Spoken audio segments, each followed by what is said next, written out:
Okay everyone, good evening, welcome. Thanks for coming along tonight, and hello to everyone who's watching us on the live stream, whether that's through Facebook, Twitter. You can ask your questions, send us your comments, please do, via our feeds if you're sitting at home watching. Now, I'm so excited to introduce our speaker tonight. We have Mike Gulliver. Mike's come from the University of Bristol. And Mike's background is looking at different language communities and the history of those communities. Now tonight he'll be talking about his latest project, most recent project. Over to you, Mike. Thank you very much for that.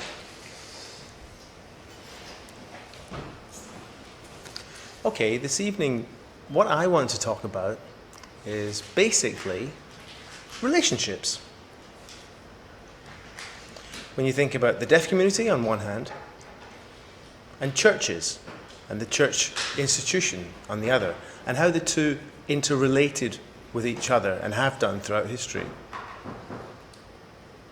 It's a fundamental and important relationship, the relationship between the church and the community in deaf history. The church has been a very powerful influence over the deaf community in terms of control and in other ways. And at the same time, the relationship is important because if you talk about deaf history is full of stories about the relationship between church and community. So you can't, in fact, talk about the deaf community without talking about the church and its links to the community and the dynamic between the two sides.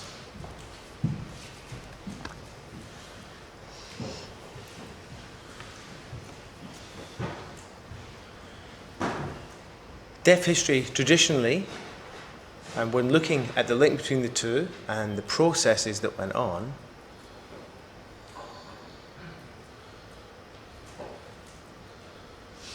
you can see that when deaf people come together in a group and have enough critical mass to set up their own church, what often happens then is the official church from the hearing world, the establishment, looks at that activity and doesn't like what it sees. They then try to impose their own systems and structures and essentially to control them. And the traditional story is about that dynamic, that relationship, and it's a fact. But we should query and question and interrogate that story, that narrative, and those facts.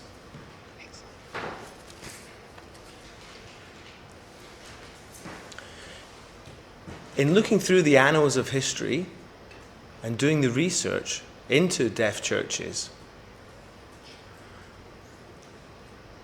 and then looking at the hearing churches that are for deaf people, those two parallel histories, when you look at them closely,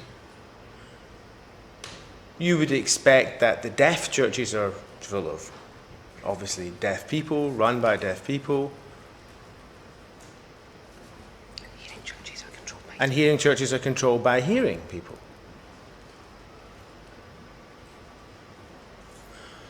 But in fact, both sides of that equation show deaf leadership throughout history. So that made me sit back and think, in looking at these histories, that if deaf churches have deaf leaders and are run by deaf people,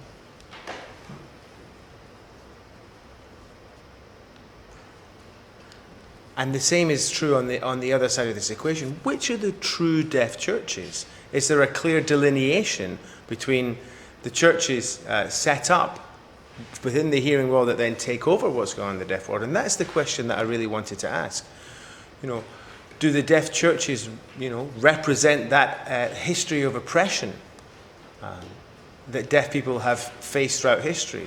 And I wanted to clarify that issue through interrogating those histories. Now, I'm a history researcher, I'm a historical researcher, But at the same time, I'm interested in empowering the deaf community of today and looking at the issues of deaf rights, deaf campaigning for equal rights.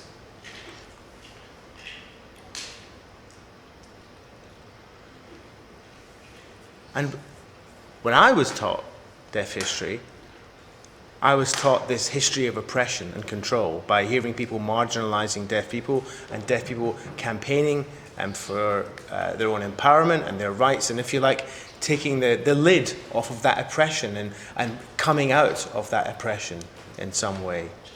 And challenging the status quo, or challenging the structures that they were in.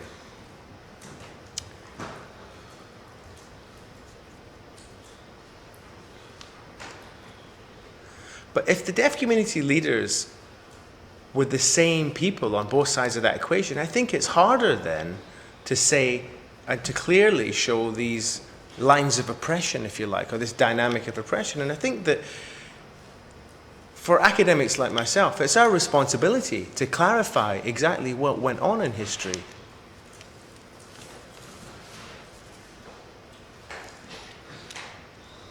So a few years ago, a colleague of mine and I in Bristol set up a project,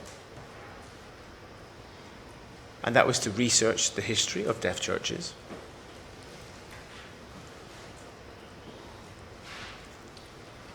And the title, as you can see from this overhead, is Scripture, Dissent and Deaf Space.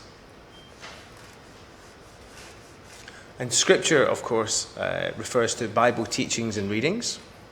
And the church traditionally believes in the Scripture.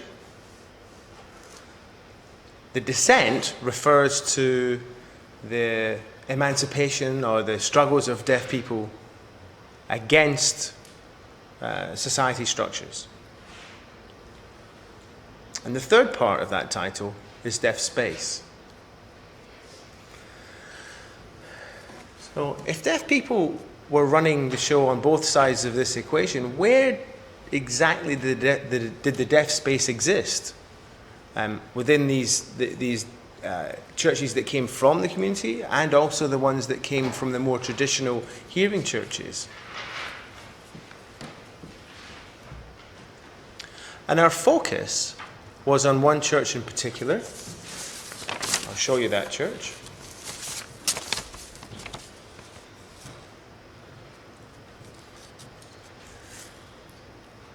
It's called St Saviour's Church, and it was in London, on Oxford Street.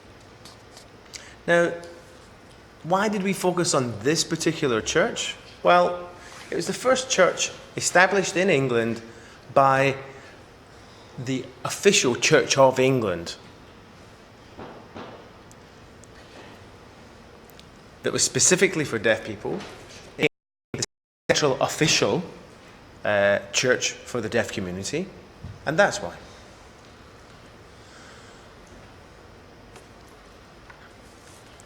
So to give you a little bit of a background as to this particular church, we need to go through the lives of three individuals in particular.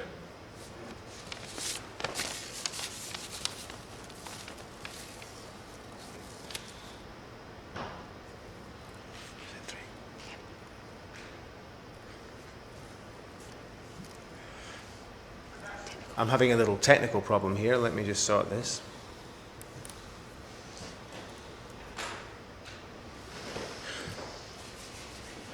Okay, so this is the first of our historical figures. Does anybody know who he is by any chance?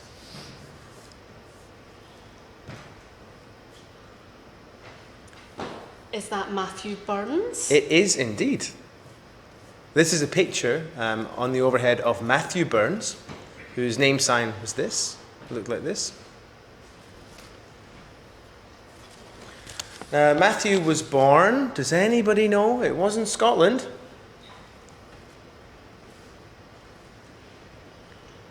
And our deaf church story starts back here in Scotland, where we are right now. You know, I'm English, but I thought at least we've got this nice circular aspect to the story.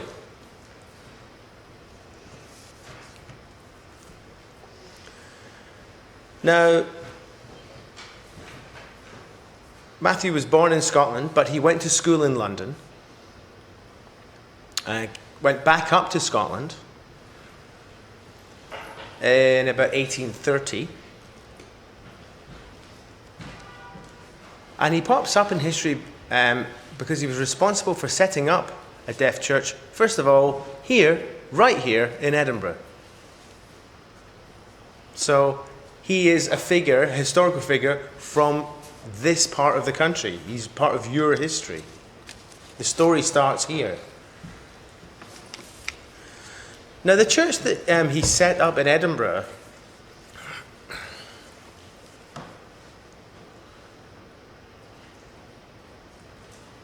it was set up in Aberdeen. From teaching in Aberdeen. Came from teaching and some work done in Aberdeen.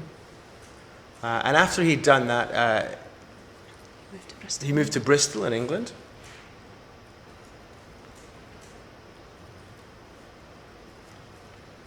Then after he had a time in Bristol, he pops up again in 1843.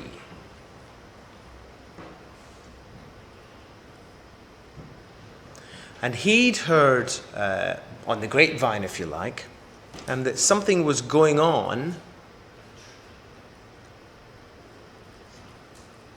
that brought together two great passions of his, the church and teaching. And so Burns at the time was living in Bristol when he heard rumours, if you like, or some gossip about something that was going on in London.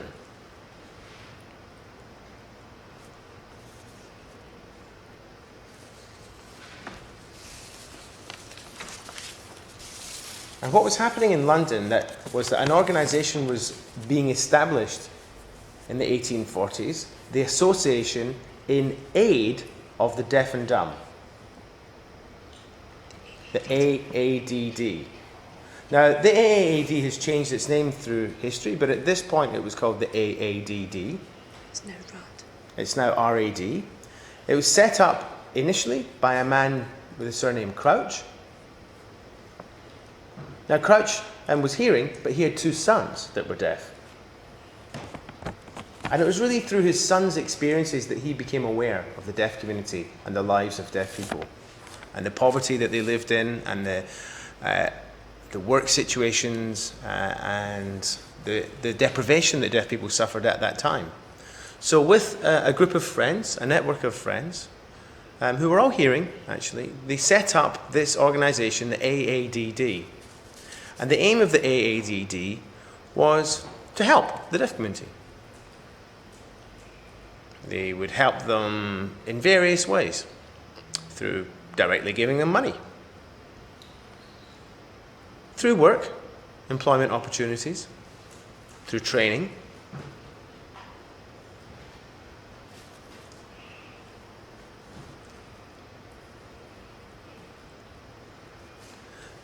Now, the financial side of things didn't really motivate deaf people, or didn't make a great change, if you like.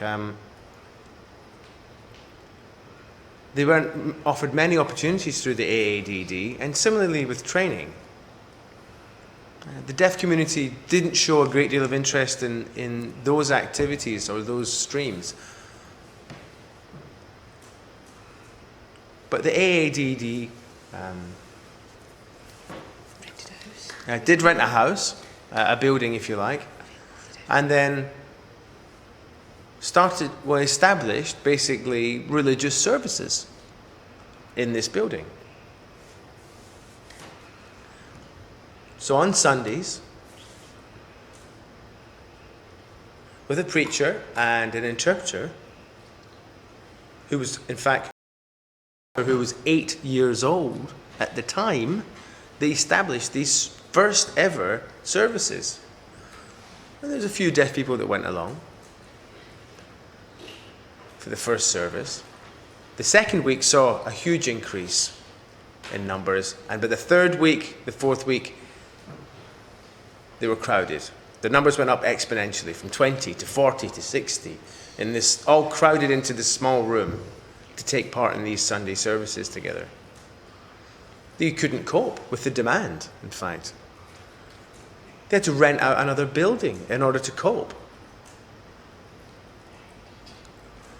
So the AADD were a little bit perplexed as to what this was all about. You know, they were providing finances, work opportunities, training to deaf people. They weren't really interested in being responsible for running Sunday services. That's really the responsibility of a church organization. But the mixing of the deaf community and the talk of the deaf community was about these Sunday services. And that's what Matthew Burns over in Bristol heard about. And that's what piqued his interest. The religious and church aspects, but also the teaching side of things. So Matthew Burns volunteered to come and work in this endeavor.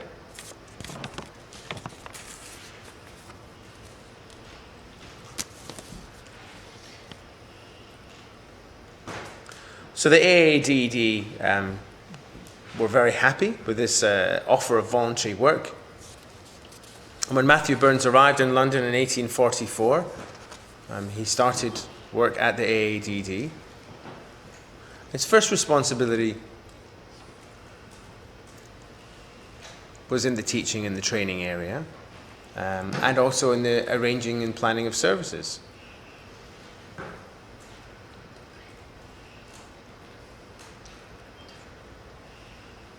So, as a deaf community member himself, he would open the doors in the morning and welcome in members of the deaf community. And all day, deaf people would congregate and mingle and mix. And it was his responsibility to shoo them out the door every evening.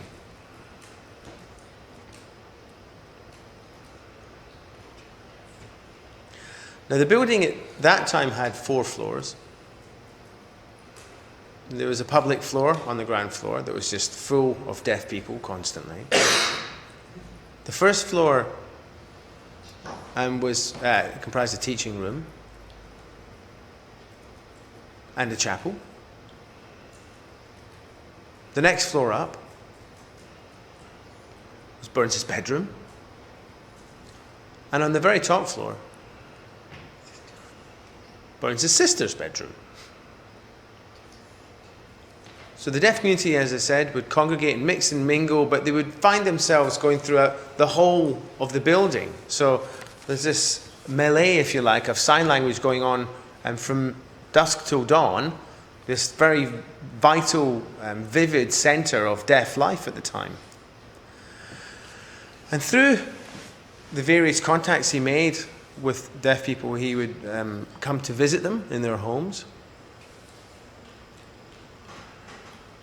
Which would mean in the centre of London, this building acted as the fulcrum, if you like, for the whole of the deaf community and the centre of the network, with Burns at the very middle of that network, extending out through the city as it was at that time, and keeping the deaf community cohesive, strong, and based around, in fact, these Sunday services.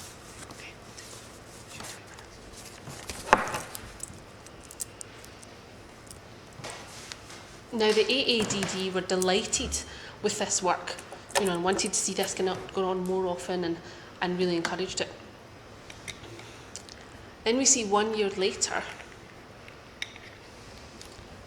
Burns approaches the AADD and says, I've been a volunteer for a year now. I've done all this work. I'd like to be paid. But the association refuses.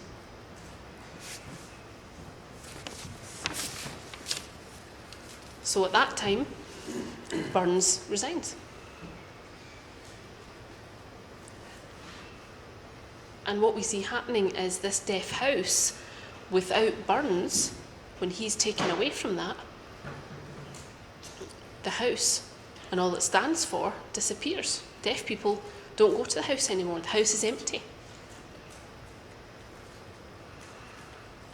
And then that deaf community go with Burns. So that's why Burns sets up his own church, separate from the association. And the community who don't have any attachment to the house in particular, follow Burns to the deaf church. Because that's their church. They feel like it's our church. So this picture that you see in the slides is Burns' portrait of him.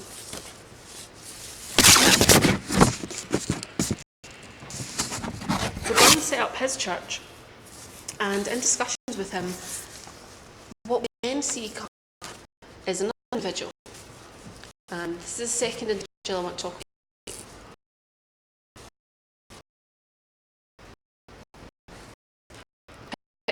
You can see this is a baker.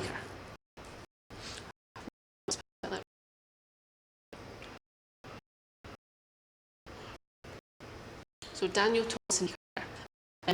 There's no. He's profoundly.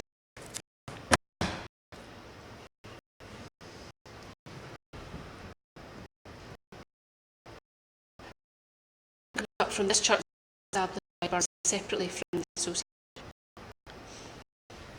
And I'll tell you a bit about background. Baker's not really particularly religious. He is a businessman, quite a successful businessman actually. He's a painter.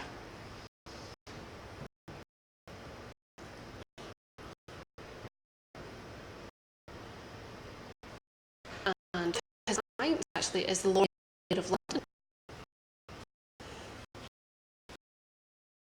So he's a very important person. And business grew in a very deaf way. So he's deaf himself. Experience professionally that he would be able to communicate with directly. So he wanted an apprentice to work with him and on as his business grew. Business. A very successful business at that time. A very successful deaf business in London who were all painters with very powerful clients.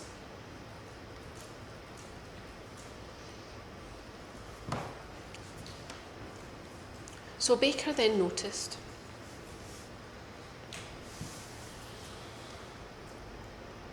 he's thinking, so through my work and through my business,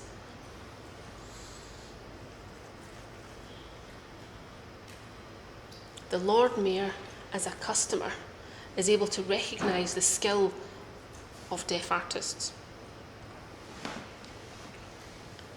So if someone from the hearing world can recognise the value of a deaf business, and I can be successful with a deaf team of staff, then we're able to influence people in the hearing world with our business. Now that successful business would have been a deaf space, and that was evidence of deaf space influencing the hearing world. That's a very important notion. Now around the same time, Matthew Burns set up his church. And Baker thought, okay, if my business can influence the hearing world, what if I joined with the church? Then this church could have much stronger influence in society and on the hearing world. So that's why we see Baker become involved with the church, with Burns' church.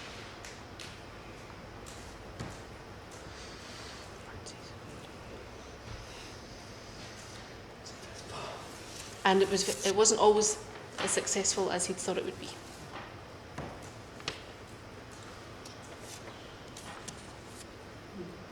Now, I'm not sure how many of you know about Victorian society, but in Victorian society at that time, there were very rigid hierarchical structures within Victorian society. You have the Queen at the top of the society, then you have the government, then you have the rich people in society, the aristocracy, and people who are poor are at the very bottom and are not important in Victorian society.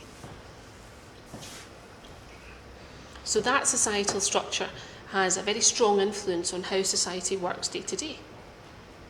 And at the centre of that structure is the church, with direct links to the Queen, the government, the aristocracy, and the whole population.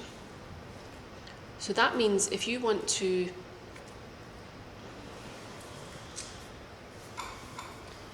have any influence on societal structures, you have to work with the official church that is at the centre of those structures. Whereas Burns's church wasn't an official church from the Church of England, it was on the periphery. It was a separate church. So that meant it had very little influence, no influence at all, in fact. Society was able to completely ignore it, say that it was just a poor house that was run by poor people and it wouldn't have any structure, any support. Burns didn't get a wage from his service delivery, working as a priest. He worked in a bank during the week. So even though the church was established, it's not that it went from strength to strength. They did have struggles, and it was really quite a weak structure. So Baker at that time would worship at that church, but knew that there was no influence from the church on society. So being aware of this inherent weakness in the church, Baker knew that the strength would lie in connecting to the official church at the heart of society, and knew that there needed to be an organisation linked to the official church to have any kind of impact. Now in 1851, we see an organisation occur, and that is the association, the AADD. So the AADD, now remember when Burns left, that house carried on, but the association were somewhat lost without Burns and the members of the deaf community. They knew what Burns was doing, kind of had a look at what was going on with the church that he'd set up. And they noticed, well, it seems the deaf community really like these church services. And they'd like to have these services in sign. They like to have all this use of sign language. But their structure's weak. They don't really have any money.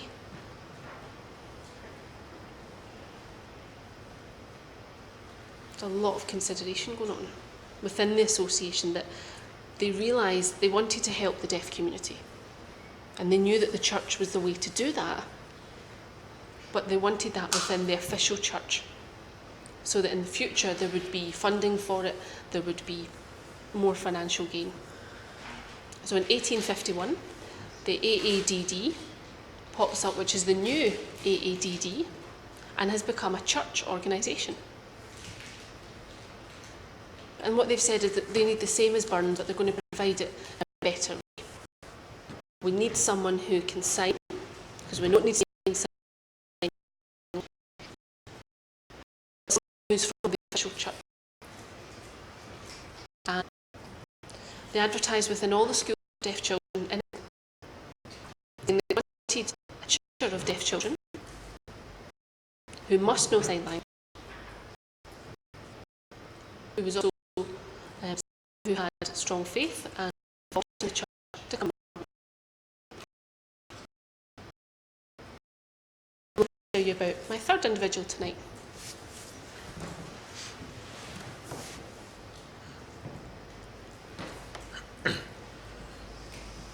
Now, the image you can see on screen is a picture of Samuel Smith. SS, Samuel Smith. He is a hearing man. And he's hearing, however. Smith is a teacher of deaf children. And he started learning to become a teacher when he was quite young himself. He was only 14 when he started training as a teacher. So he was a very similar age to some of his pupils, in fact. But he became apprenticed to another teacher and started learning that at 14. And it meant that he had lived with these children, with deaf sign language users, from the age of 14 and had been learning sign language from that time, the same age as other deaf children. So he was a fluent sign language user, even though he was hearing. He had a deep understanding of deaf culture. He knew he could communicate every concept through sign language, was very comfortable in the deaf community and very comfortable signing. So when the Association in Aid of the Deaf and Dumb advertised, Samuel Smith was one of the applicants.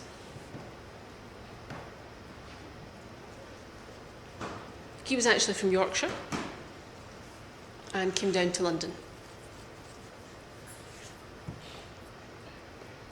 And he met Baker.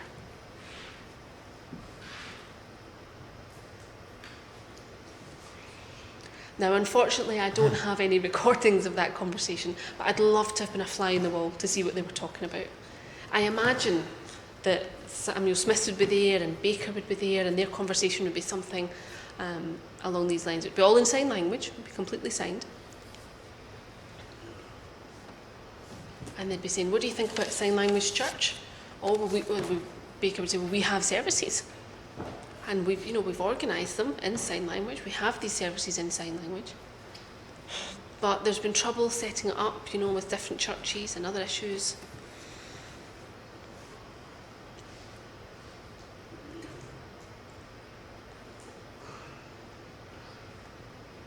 And maybe Baker would say, well, you've learned your craft through working with sign language users and you've become involved in the church. I'd say, but what I'm interested in is, recognising the deaf space and the deaf community and sign language users, and that they need another space. Well, you talk about recognition. We could be recognised if we had a deaf church, an official church.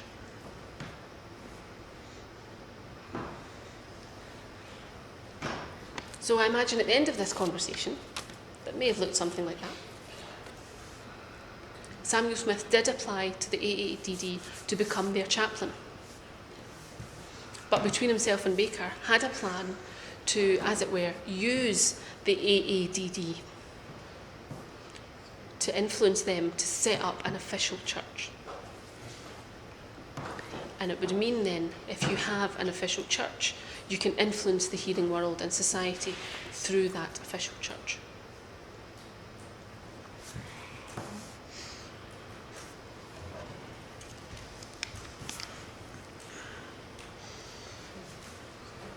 So we have Baker and Smith. And they have this vision, this aim that they want to use this association that's been established to then create a deaf church, for the deaf community, with the deaf community, that has deaf culture embedded at the heart of it. But they don't know how to go about doing that.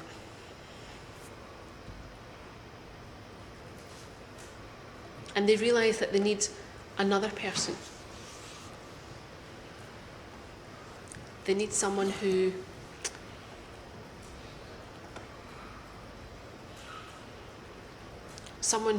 is already on a hearing committee, who knows how they work, someone who understands how society works, someone who can influence and negotiate with organisations, political organisations. So that's when we see another individual come to work with them. Now, I don't have an image of him. There doesn't seem to be one that exists. This person is Arthur Bather. And the three of these men became almost like the three master plan ideas. So they were like the three musketeers, right? These three guys working together, all for one and one for all. So you have Baker with his links to the deaf community. You have Samuel Smith, who is hearing, but who would have that power within an official church setting. And then you have Bather, who has the intelligence and skills to influence committees of the world, understands the structures of society, who is, political and cunning, and knows how to weave his way and manipulate these committees to get what they want. So the three of them are working together. So you still have the AADD, the association.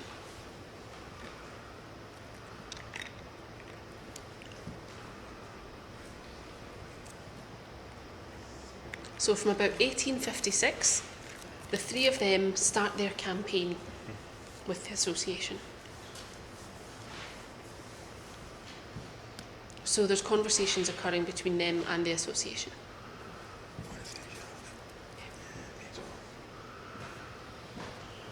So you can imagine the three of them discussing, saying, well, we need a space to work.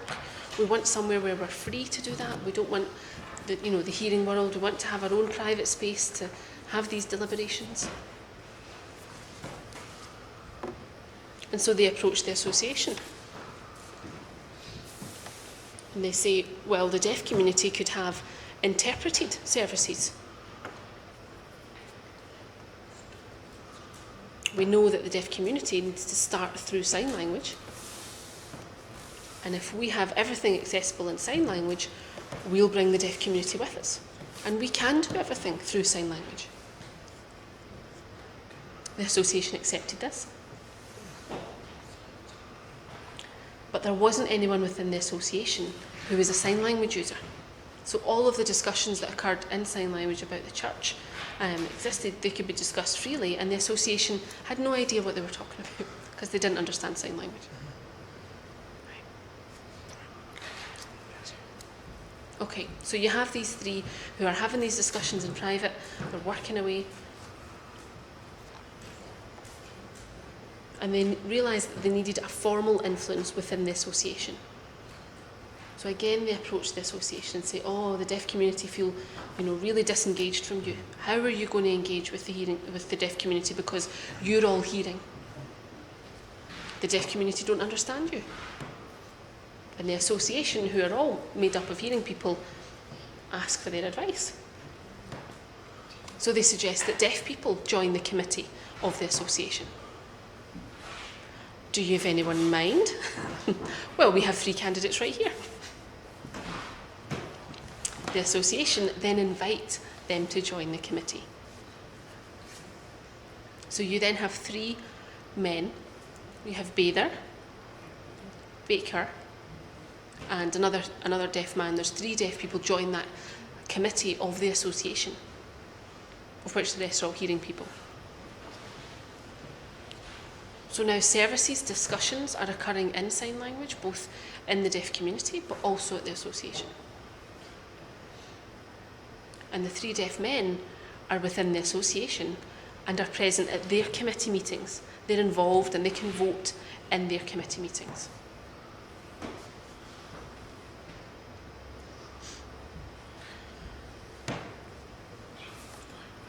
So they have their plan going well. The 3 of them are working together. They're happy with how things are proceeding.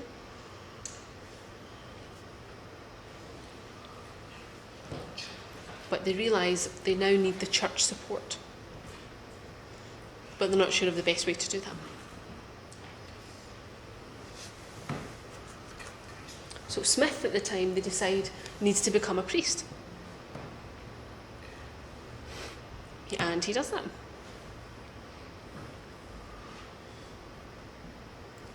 So again, they go back to the association and say, well, you still have to bring in funds. And the best way to influence the world and society, if you want to get funds from them, is to have a priest, right? So again, the association take that suggestion from them, accept that. And so Smith starts training to become a priest.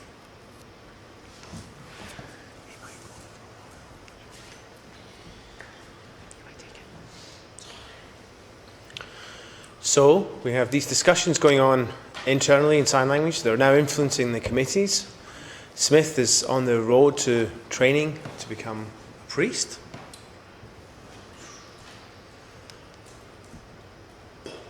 But they haven't fully realised their plans.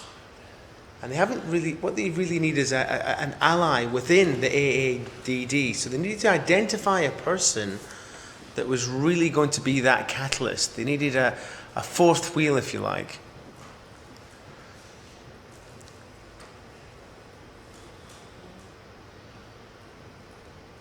Now the name Lord Ebury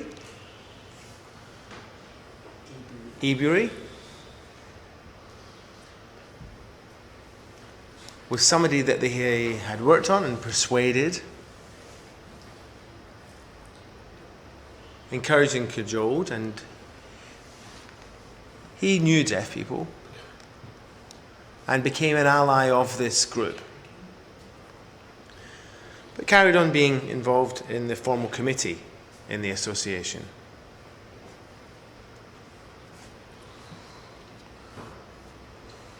So, they're getting ready, their plans are fomenting, and the last card that they need to play in order for it all to come together is they need some hard cash. They need some money. And in fact, they turn to the deaf community for this.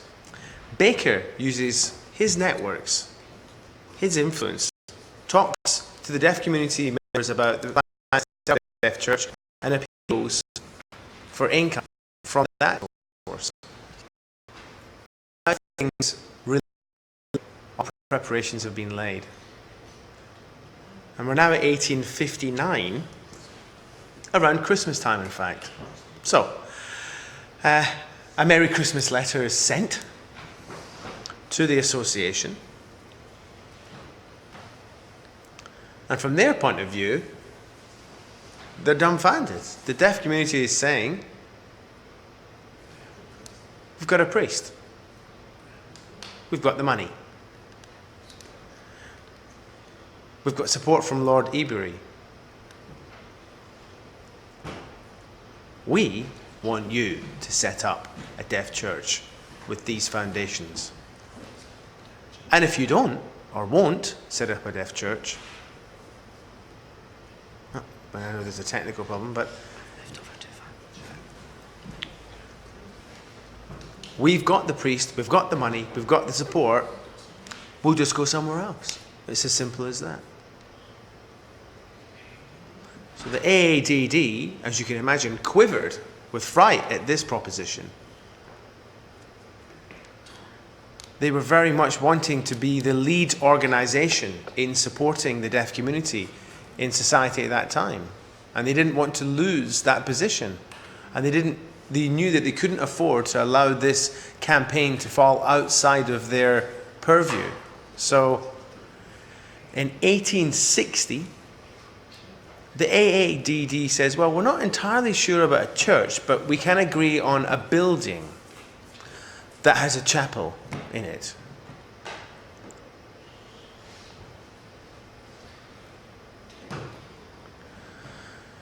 Ten years then pass with negotiations going back and forth, more funds being secured, until quite a pot of money has been established for this goal.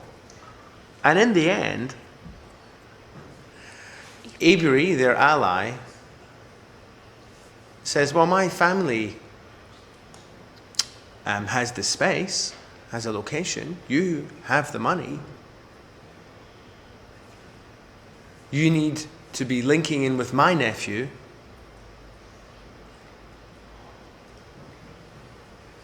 who is, well, happens to be the Duke of Westminster, an incredibly powerful person in society. And the Duke of Westminster takes note of this desire to establish a deaf church and agrees that they can have a deaf church established in the City of London. And that's how it happens. And that's how we come to this building that you can see in the overhead here, St Saviour's Church.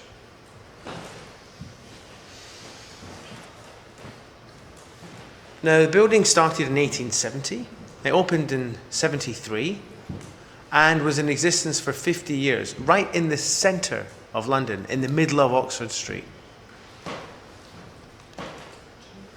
A deaf church, a Church of England church that says very strongly, we are recognised. The Church of England recognises deaf people's place within the official church structures.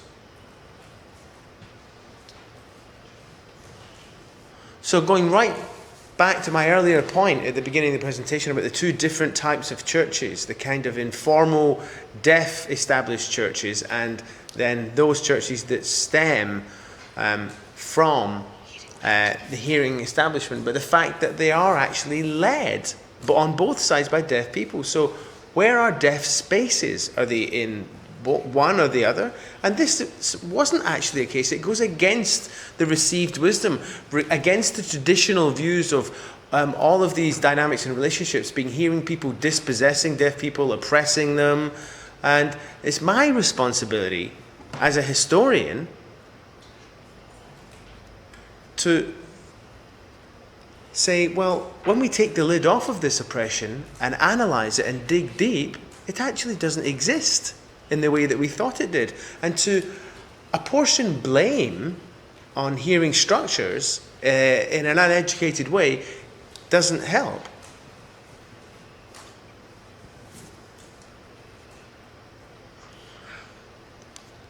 But we do know that the relationship between the deaf community and the church has become oppressive in other circumstances.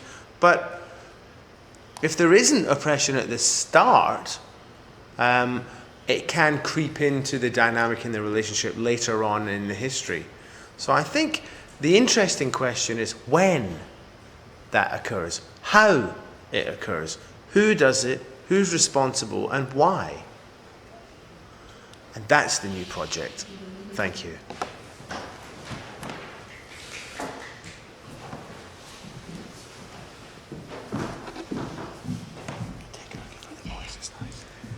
Thank you so much, Mike. That was fascinating.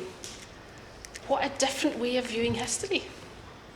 So I think if we take a short break, just a 5-minute break for people in the room to get your thoughts together, think about questions you maybe want to put to Mike, and we'll be back in 5. And so I think for you on live stream and who's watching at home, you can send us questions via the Facebook page or via Twitter. So we'll be back in 5 minutes. Thank you. Thanks, Mike.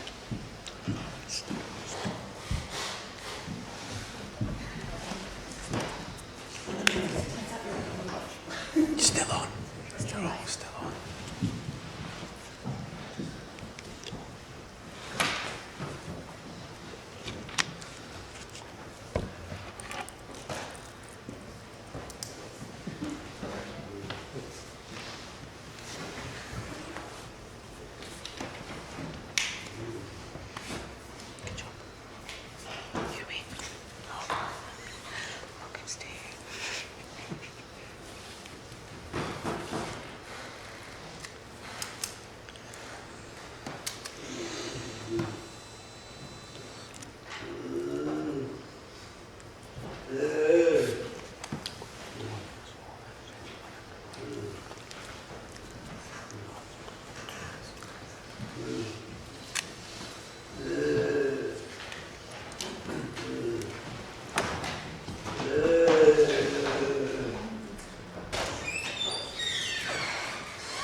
Okay, everyone. I think we can all agree that was a fascinating talk. Thanks for coming along tonight, Mike. Does anyone in the audience have any questions for Mike? Or if we don't have any in the room, Ella, do we have two from online? Yep, the first... So, online. We have a question from Jill, who asks, will there be a new project, since Mike says the question of when church control started and by whom needs more research?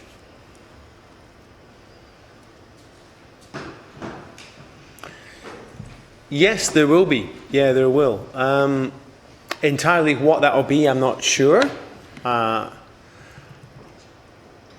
The project that I've been detailing finished at the end of February, so there isn't any continuing research springing out of this work at the moment.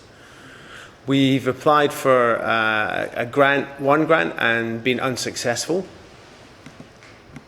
So now we're at the point where we're thinking about next steps and where we're going to go from here. But yeah, for sure there will be more work in this area. And we have a question on Twitter. Oh no, sorry, not a question, a comment. That Anne says, it looks like we've come almost full circle. Many deaf leaders in both deaf churches and hearing churches where deaf people participate. It's happening today.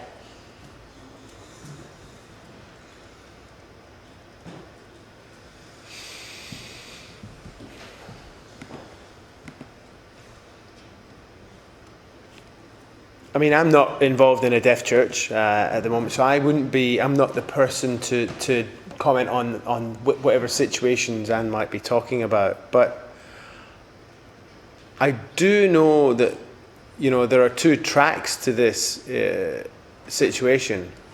And one is where we've got churches much like the one that Burns established, which follow this more independent, informal, self-funded path.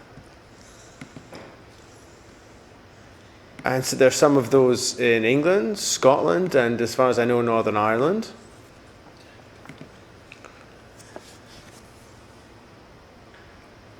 And deaf people, in a very slow fashion, can become clergy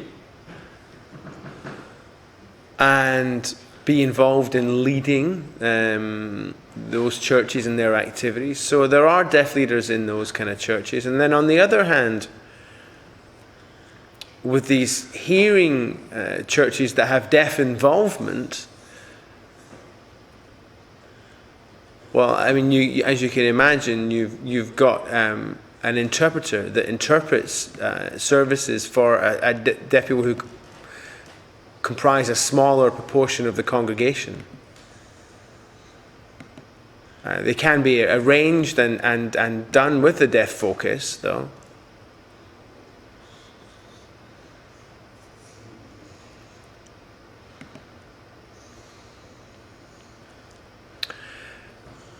Sorry, I'm just thinking about how best to explain my next point.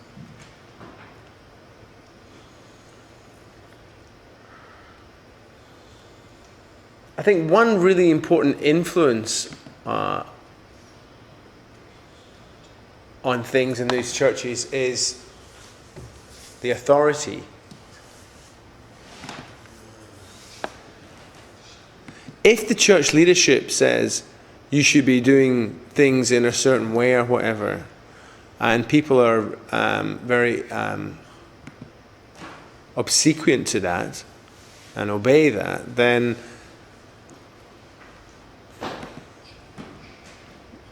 that can often mean that a lot of the church's policies are set up. I might say this one, rather than just I'm going to struggle to get into. The big question in churches is spiritual authority, and the idea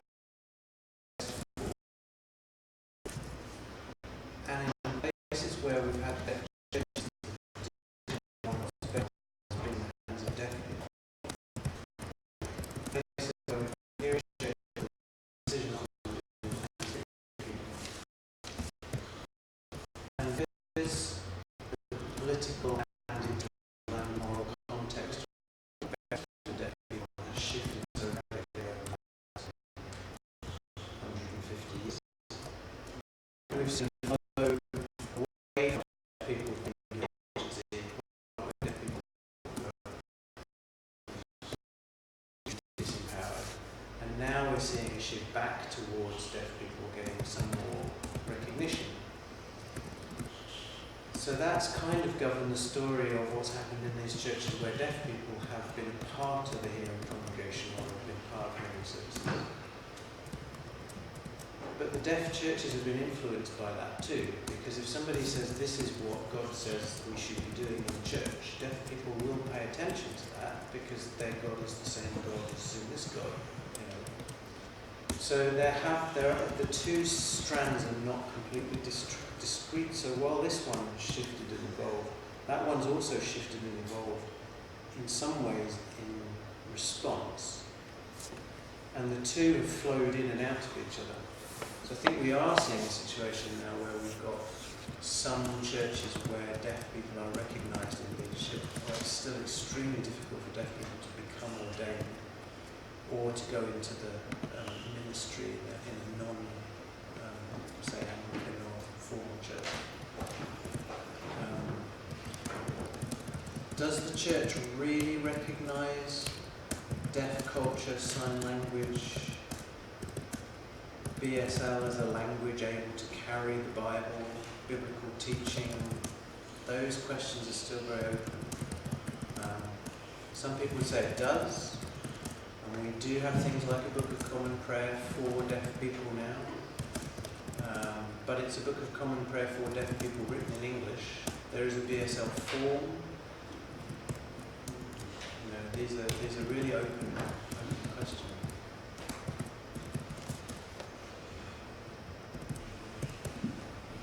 Okay, I think Graham Turner has a question, and then Rosie's next.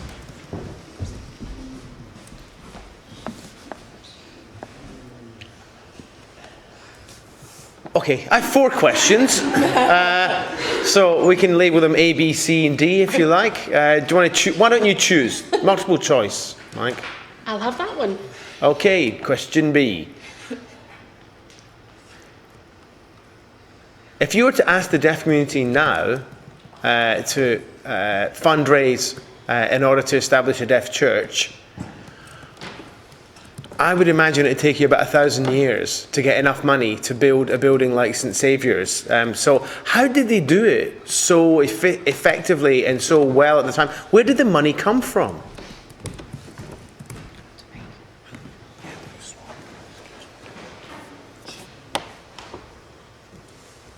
Well, the church building was actually set up through donations. It was £8,000 at that time to pay for the full church building. And that's why it took 10 years of fundraising to get that. Probably more. So deaf community contributed £50 of that 8,000.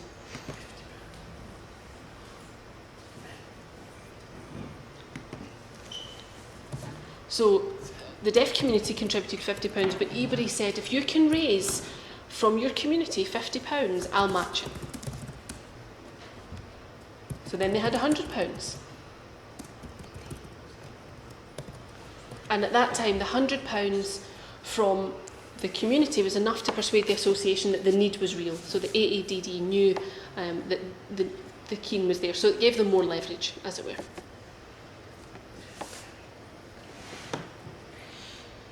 And really, the collection was, I mean, the aim was to set up a church, but, you know, really a church/club, actually. You know, when you look at how much of that percentage actually was about a social club.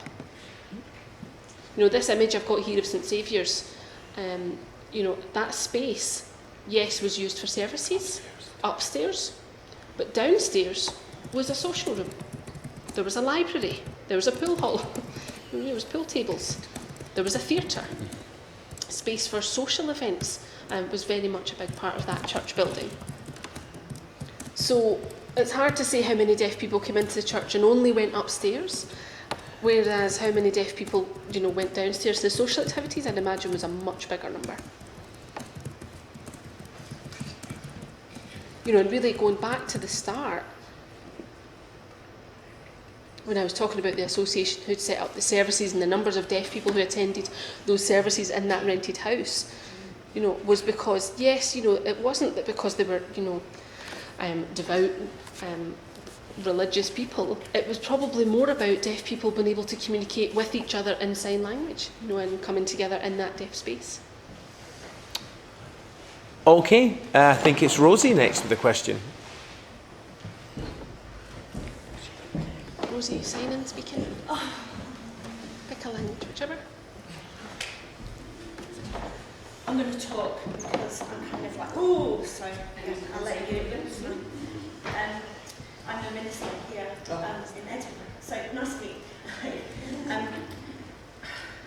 It's really interesting hearing about the Church of England perspective, because in Scotland it's Presbyterian. Of course, the Queen becomes Presbyterian as soon as she gets past Carlisle and goes up. And so in the Church of Scotland, they've always had Gaelic congregations because of Scots.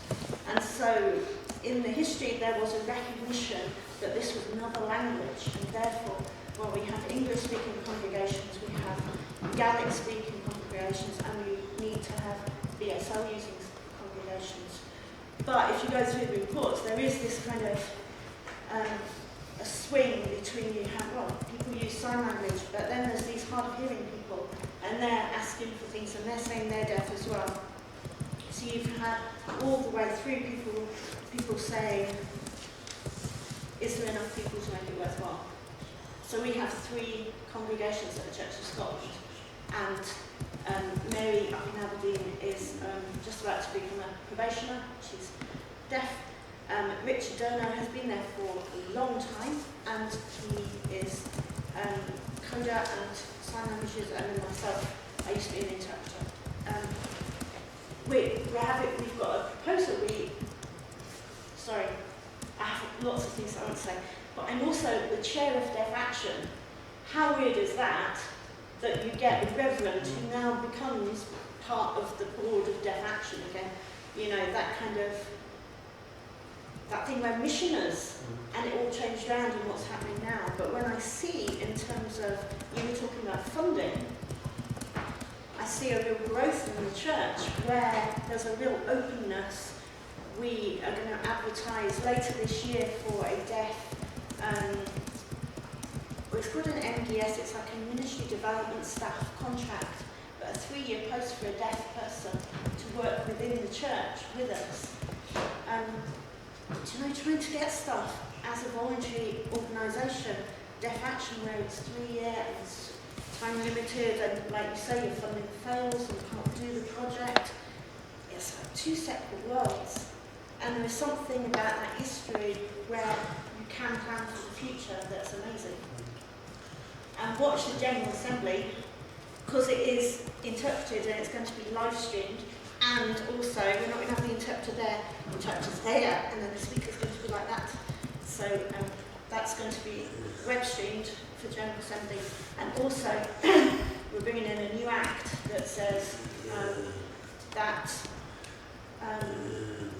you know, the Chester course that you can do in BSL will be the theological equivalent for becoming an ordained local minister. So there's like a starting route to going into ministry that you can do solely in sign language. And it also says that if you're going to pastor a deaf congregation, you have to have fluency in sign language too, and then so yes, I am quite excited, but it's quite slow, you know. But yeah, sorry, there's lots I could say. I want to have a coffee with them. Yeah. That'd be really good. But I'm not drinking coffee after, I might have beer. I'm driving. I've got to pick up my kids, but I'll have coffee and have beer. That's fine. Yeah, I'll just wait till you're back. I can't really add to that, and I don't. The Scottish situation is different. Matthew Burns was a non-conformist. It was a Congregationalist church. Within the Congregationalist, where they don't have the same strictures and they're much freer to do things, there's always been that flexibility. What I will add is a really interesting historical note, which is that the thing, probably the biggest thing that Samuel Smith, Baker and Bather had to work to overcome in those 10 years from getting agreement that they could have a building to getting Westminster to offer them a land if they would build a church on it. They had to overcome the attitude of the church towards deaf people. And the belief of the church was that you should not countenance a service that was apart from other people. So the point, and it actually is there's a weird thing, we found that the core of the root of deaf education in England was to teach deaf people how to navigate through a church service so that when they left school, they could be a part of the community. It basically taught them a little bit of the Book of Common Prayer, and it taught them enough of the services that they could survive. And that was what deaf education was. And so when the AADD said we want to set up a church, the schools went, but that undoes everything that we're working for. And it took them 10 years of persuading to get to the point where they were fighting a battle over the ideal is that deaf people would go into hearing churches, but there would be no room for them. And then the less ideal but much more comfortable was that deaf people would have their own church, but that wasn't ideal. And it actually came down to a fight over, can deaf people get healed on earth? And they couldn't at that time. They didn't believe they could. There was no healing. Science couldn't heal, God couldn't heal. That didn't come through until the early 20th century. So it really came down to a fight over, how can we best represent heaven for deaf people here on earth now? We represent it by putting them in a church which will look like the church that they would go to. Or do we represent it by giving them around them so that they're in a context, like they get to heaven and they're here? scripture, I didn't bring that out. This is why the scripture bit is so important. It's about church authority questions. You know, they want to be. They do something good, and they did.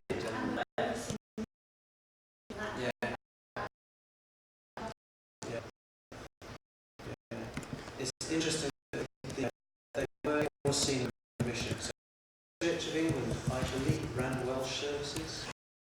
And actually opposite the chapel where they first started meeting, there was a Welsh. But that doesn't make any sense. Like Brexit doesn't really. The establishment.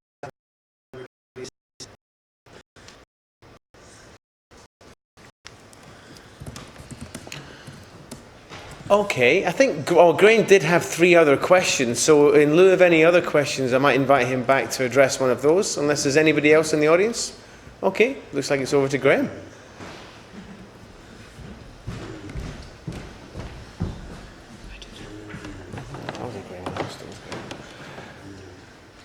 Okay, you've actually already answered question D in that exchange, so I'll give you both barrels. I'll give you the last 2.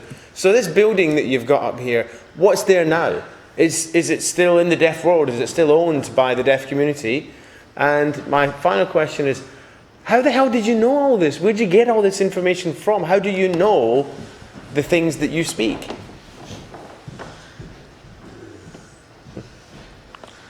This is now an Adidas shop on Oxford Street. And if you want to know more information about that, the person to contact is Norma McGill. Have a look at her programme on BSL Zone. What's the name of your programme, Norma? Oh, it's on BSL Zone, the documentary programme. Deaf Victorians. So BSL Zone, Deaf Victorians, you'll find out more about that on Norma's documentary. It's now, you know, if you go and you stand outside the Adidas shop, you can see a mark in the pavement where the original building would have been, but the building's gone. It's not there anymore. It was torn down in 1923, unfortunately.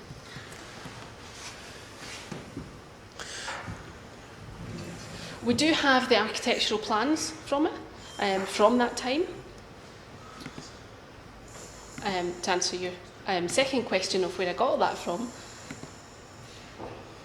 there was a lot of information related to the association within their annual reports. The deaf press at that time. And at that time, all the clergy used to publish their own magazine. You know, a magazine identified the chief identity of the deaf and dumb, something like that. These were various magazines that were published by the ministry at that time.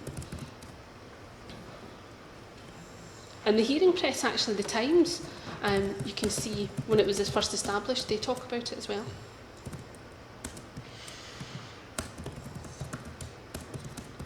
We have signed correspondence around the building, some of it from 1850. Some of that still exists. We have photos. So, yeah. There's a plethora of materials there. Do you want me to show you that? Okay. Give me a minute. I'll bring this up on the PowerPoint.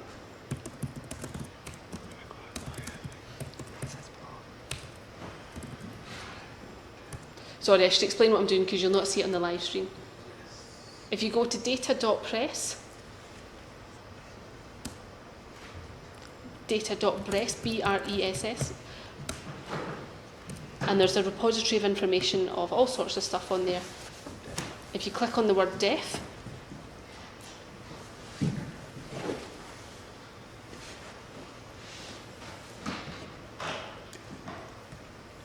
so data.bris.ac.uk,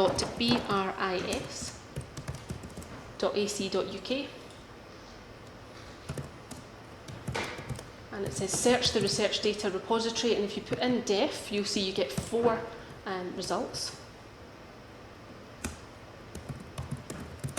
the third result there says historical images of UK deaf community. And there's various sub-levels, 2 of which include St Saviour's.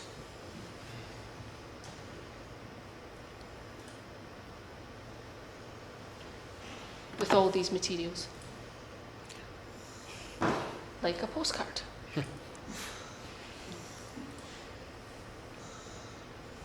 This image, this photo, is actually from around 1910. And you can see them building the subway that's there. They're doing the excavations for the subway at the time, just in front of the building.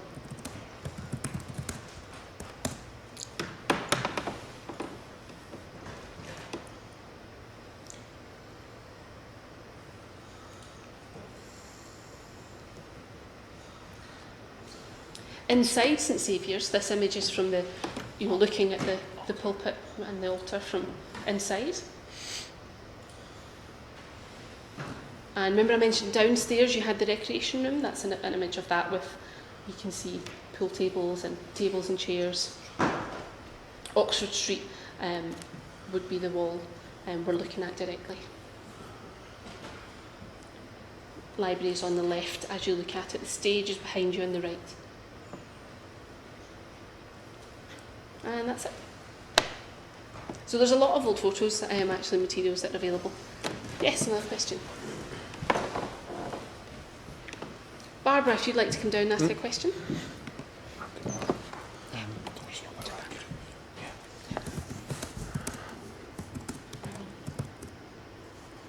I mean, we're here in Edinburgh, so what happened to Burns after he left? Obviously he wasn't British. Did he continue to have a good relationship with the other 3 men that you talk about? Did he just slink off back to Edinburgh? What happened to him? That's my question.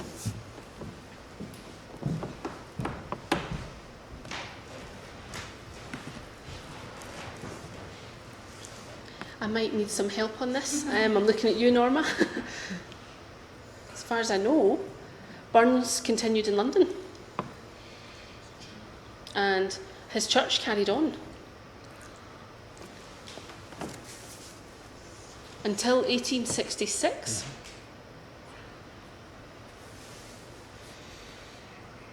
And that was when the AADD at that time gave him a tiny pension.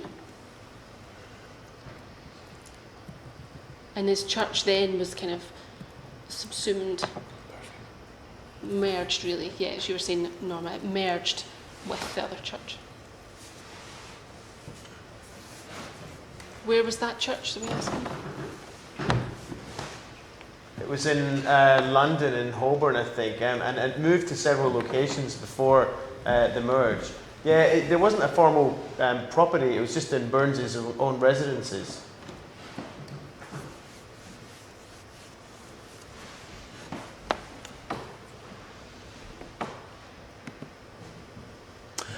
Okay, I think there is one more internet question. Yes, Rachel is asking, is there any scope to research other religions' deaf histories in Britain? With the additional comment, as she says, as many of the people who originally set them up, I'm assuming would have been from abroad, so an additional dynamic.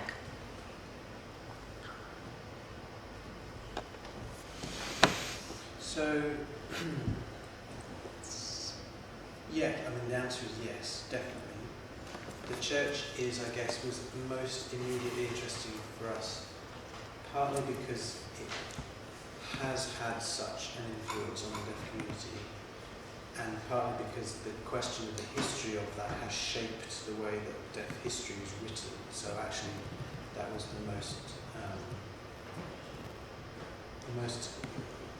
you get the most purchase, I guess, on deaf history by looking at something like the church, particularly the Church of England. But in London at the time that we're talking, there was a Jewish deaf school there, and the Jewish deaf community have always been distinct and apart and independent. Different religions have different ways of approaching deafness.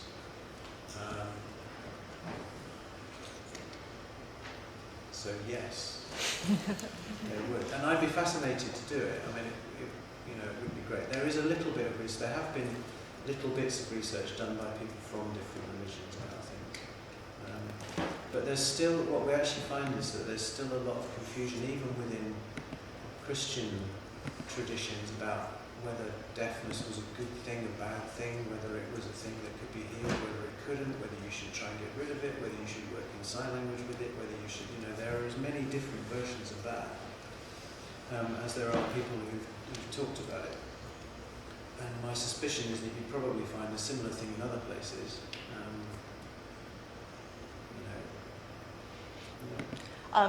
They're all coming out of the woodwork now online. So additional question here as well from Trudy, who's asked, quick question, you mentioned the Book of Common Prayer for deaf people. Can you elaborate, please? In a historical, okay, so I've got a guess, haven't I? In a historical context or present one? So the Book of Common Prayer, if you don't know, the Book of Common Prayer, and you'll have to correct me if I get this one wrong, you'll know more about it than me, is the standard services that are validated by the Church for use on a regular basis. In the Church of England. In the Church of England. And so, if you go into a Church of England service, you will almost definitely, particularly a strict one, and certainly in the Victorian period, you would have been using the Book of Common Prayer, reading from it, the preaching subject would be taken from it, the saint that you honour would come from it, the Bible passages would come from it. So you had to know it to be a part of the church and to be able to work along with the service. There was no Book of Common Prayer in sign language. There never has been, but there's a BSLized version, or it's a standard BSL version that is performed from it. One of the debates was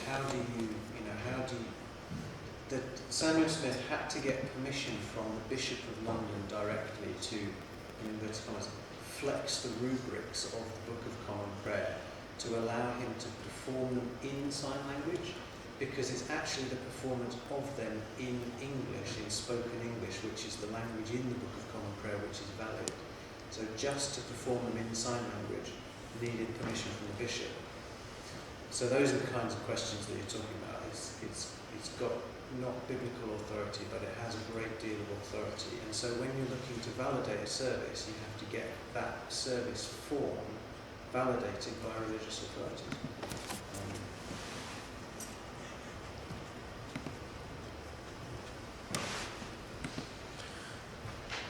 Okay, I think we've got one last question from back of the room, please.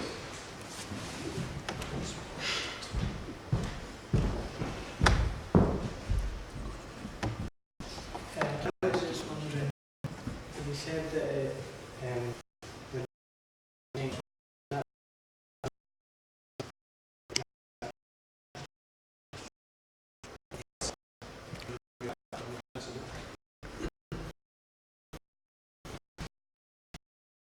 brilliant question, actually. It was not because the Westminster family, the Grosvenors, the state's the same family. Westminster is just the Grosvenors who owned the land, and it was never given to everybody. It was only decided they wanted to develop it, and so progressively, London about 1911 to take bids, and they managed to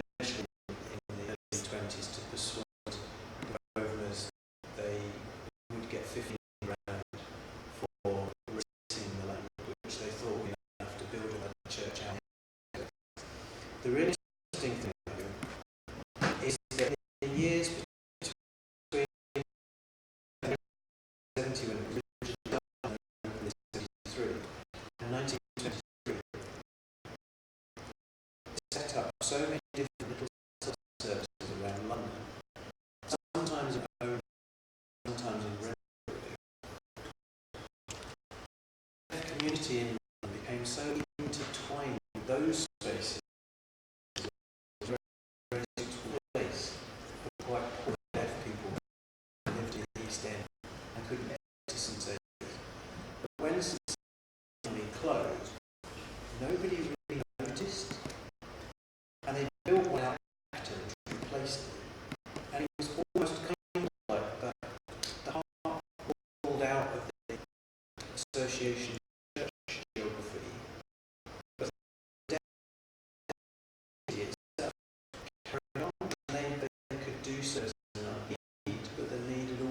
satisfied by other places and didn't necessarily rely on that one church. It was the role of that one church to be the recognition marker. That's basically what it was there for.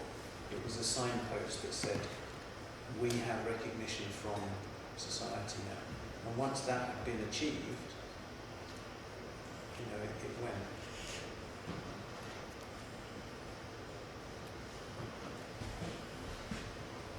Okay, I hope everyone enjoyed tonight's lecture. Thank you all for coming along.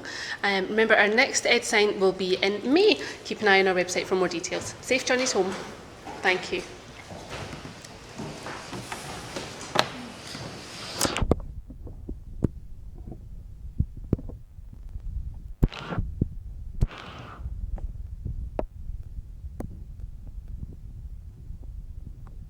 Ground after it was knocked down.